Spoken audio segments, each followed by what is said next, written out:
Hey guys, welcome to another video with Happiness Sparkles. My name is Frances and I'm actually doing a vlog today. I'm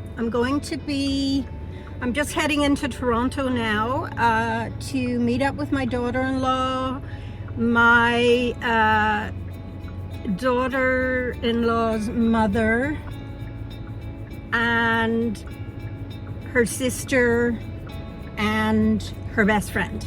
So we're all meeting in Toronto.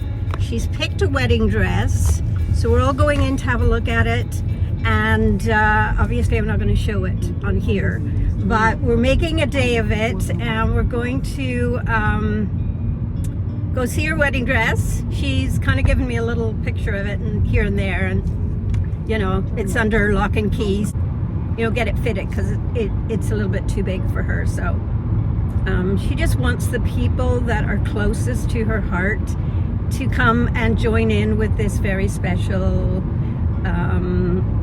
occasion. 20 years my son has known her and dated her, and they've lived together, and they got engaged about, well, I want to say maybe 2 years before the pandemic, so maybe about 3 or 4 years ago.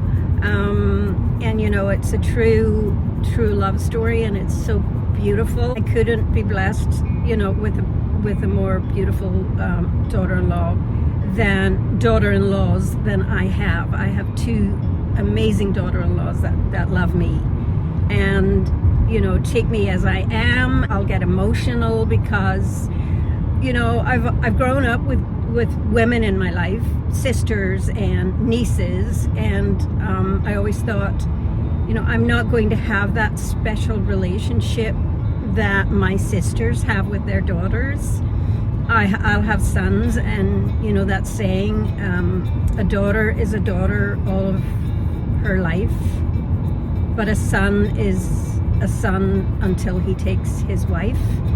And yes, that's true, but it's also a testament to my sons that they picked girls, young women that have respect for his mother, and they see in him beautiful characteristics that he got from me, you know what I mean? So, and that's not to brag or anything, because they've got some of my flaws as well, but you know, hopefully they've got most of my kindness and my empathy, and they certainly do. My goodness, my sons are always checking in on me. This son and daughter-in-law that live in Toronto here, I don't see them as often, but I certainly talk to them more often than a lot of people get to see or visit with their, you know, with their family. So I don't take it for granted that I'm blessed. So anyway, so I'm emotional now. What am I gonna be like when I see my daughter-in-law in her wedding dress for the first time? I'm just going to lose my shit.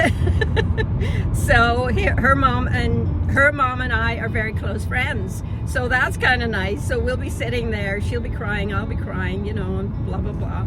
Now we did have a ceremony, an official wedding ceremony at my house in January the 7th, and that was beautiful. So we're going, as you know, I'm repeating myself, all my videos, if you know me, we're going to Jamaica in November for a party, celebration, mock wedding, whatever you want to call it. That's what we're doing, with 55 of her closest family and friends. So I'm taking my girlfriend, and I'm also taking like my son, who's going to be best man, his brother. So that's going to be exciting. And then I'll have like my kids around me. My best friend will be with me, and she's with me through thick and thin, and has been with me, you know, through all the hard times and hardships. I didn't meet this girlfriend until I was mature. I was in my 50s when I met her, and of all places to meet her, I met her in Cuba, and it was meant to be. And I don't think I've ever shared that story with you guys before, that the girlfriend that I go down to see in Niagara Falls, that's the friend I met in Cuba 20 years ago. That was 20 years ago, or 19 years ago, something like that. And it was her 40th birthday, and she was with her girlfriend, and I was with my girlfriend. And I looked over at the table, and we kind of locked eyes. It was kind of a romantic friendship thing. And I waved to her and I said, "Happy birthday." And then we started to talk. And then I went up to the bar and I said, could I, I wanted to send them down a bottle of champagne. So to, wish her a happy 40th birthday. This was the first time that she'd been to Cuba, and it was my first time in Cuba. And then of course we've been back several times since then. But that's that story. I thought I'd share that story with you. And we have shared so many adventures since then. We've been to Cuba multiple of times. We've made friends who have moved from Cuba up here into Ontario and near Quebec City that we see and visit, and it's just incredible that chance meetings like that can turn into something so special. She wouldn't miss this for a world. She saw me through, she's a nurse, and she saw me through very hard times when my health was very poor, and I couldn't go anywhere or do anything for about, I guess, 3 years. So if you can relate to that, I think that had a turning point in my life where I thought my health could be so fleeting. And I'm going to grasp on to every single moment of my life. And I'm so blessed to have reached 70 years old and feeling the way I do, and also being able to travel and, visit places I never thought I would be able to visit, and, my niece took me for my 70th, she took me to Paris, which, and I'm thinking, 70, wow, where did the 70 years go, but age is just a number as long as you have health. If you have health and you feel good mentally and physically and take care of your body inside and out, you're gonna love being 70. You are. You're gonna love being 40, you're gonna love being 50, you're gonna love being 60, and you're gonna love being 70 and beyond. And I'm looking forward to being 80. Not that I want to rush it or anything like that, like I'm human, like I'm starting to get a little flabby here and there, but I'm doing the best I can to keep it up.